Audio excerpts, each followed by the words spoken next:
Permettez-moi de vous souhaiter une très très belle année 5782. Shana Tova Umetukam, douce comme le miel.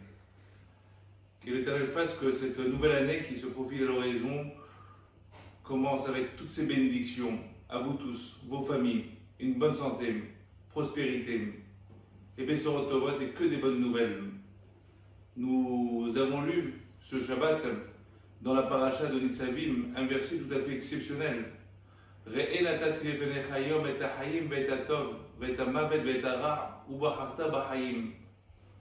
Vois, j'ai placé devant toi la vie, le bonheur, et de l'autre côté, eh bien, la faim, le malheur.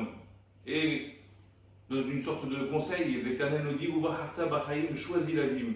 Et on est un petit peu stupéfait, mais qui aurait l'audace ou cet élan de se diriger vers l'autre chemin que celui de la vie? Et pourtant, tel un papa qui conseille son enfant, l'Éternel nous dit choisis la vie. Et un de nos grands maîtres explique tout simplement, parfois dans la vie, nous sommes à la croisée des chemins.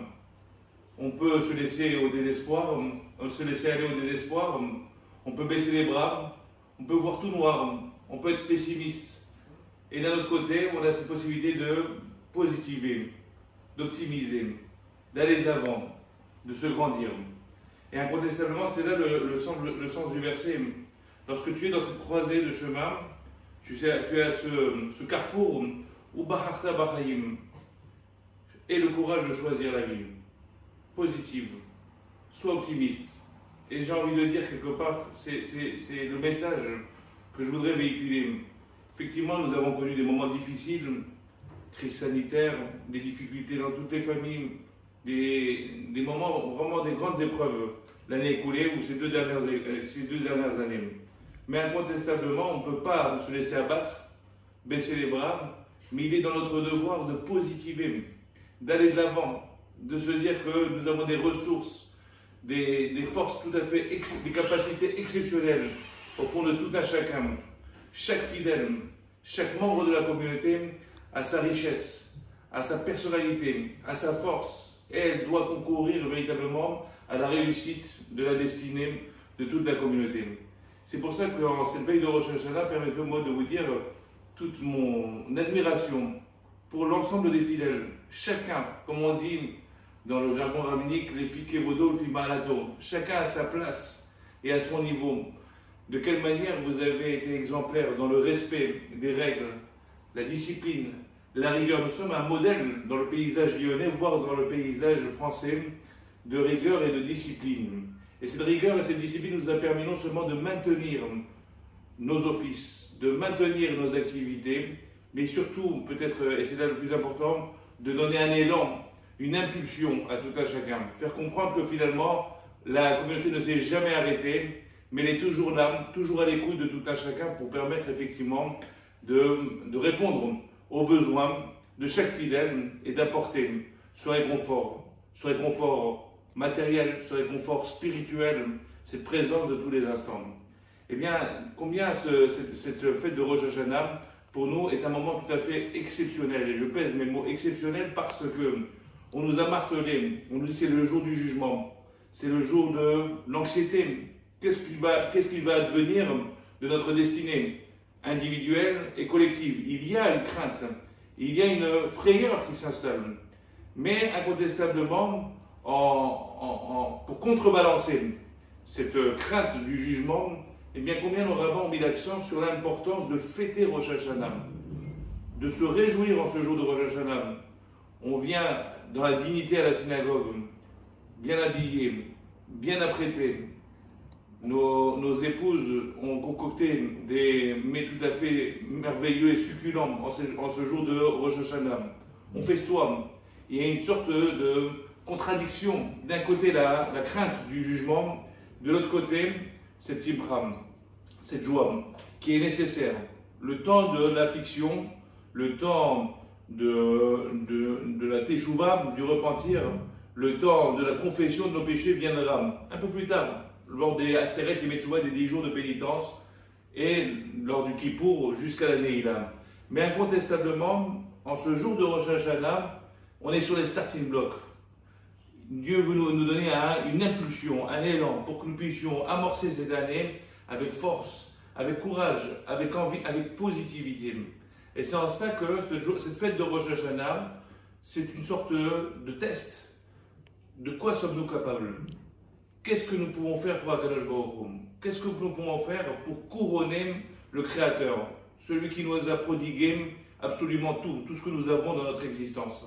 C'est ça véritablement l'objectif de cette fête de Rosh Hashanah. Dieu attend de nous véritablement que nous puissions faire tout simplement nos preuves, montrer que nous sommes de bonne volonté, que nous avons pris de bonnes résolutions et que nous sommes conscients de nos capacités, de notre force, de la force intérieure qui est au fond de chacun. Et bien si on a été capable véritablement de montrer cette énergie, de déployer cette énergie, de couronner le Créateur, et on va marteler le mot Melech, la royauté d'Akadosh Baruch Hu, montrer effectivement nous avons été défaillants peut-être, mais ce n'est pas notre nature, notre véritable nature, eh bien c'est celle qui dort au fin fond de chacun de nous. C'est notre capacité à nous bâtir, à nous construire, à nous élever, à progresser.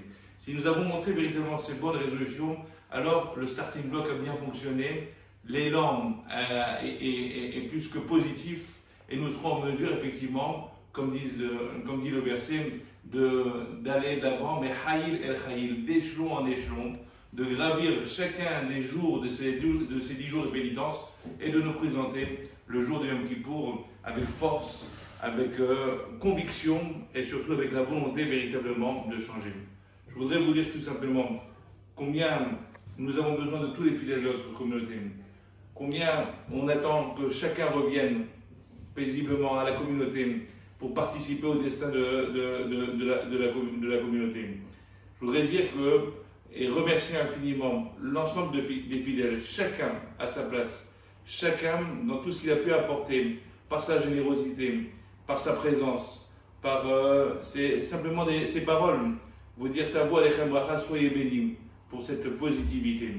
Et permettez-moi, en votre nom à tous, de remercier les femmes et les hommes qui se dévouent au quotidien pour la communauté de Neve Shalom, et plus particulièrement, bien entendu, l'ensemble de nos administrateurs, à la tête desquels notre président Daniel Pérez, qui bénévolement donnent de leur personne, donnent de leur temps pour la communauté et nous permettent d'être toujours, enfin du moins je l'espère, à l'écoute de chaque fidèle.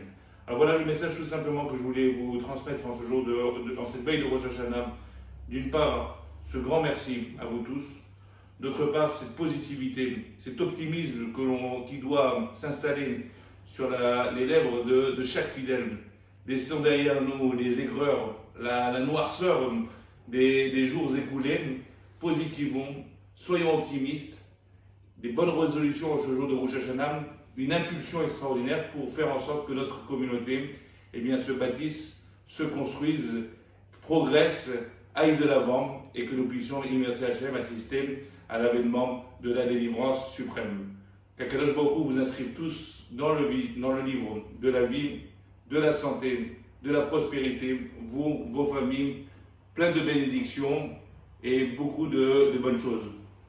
Shana Tova Umetuga.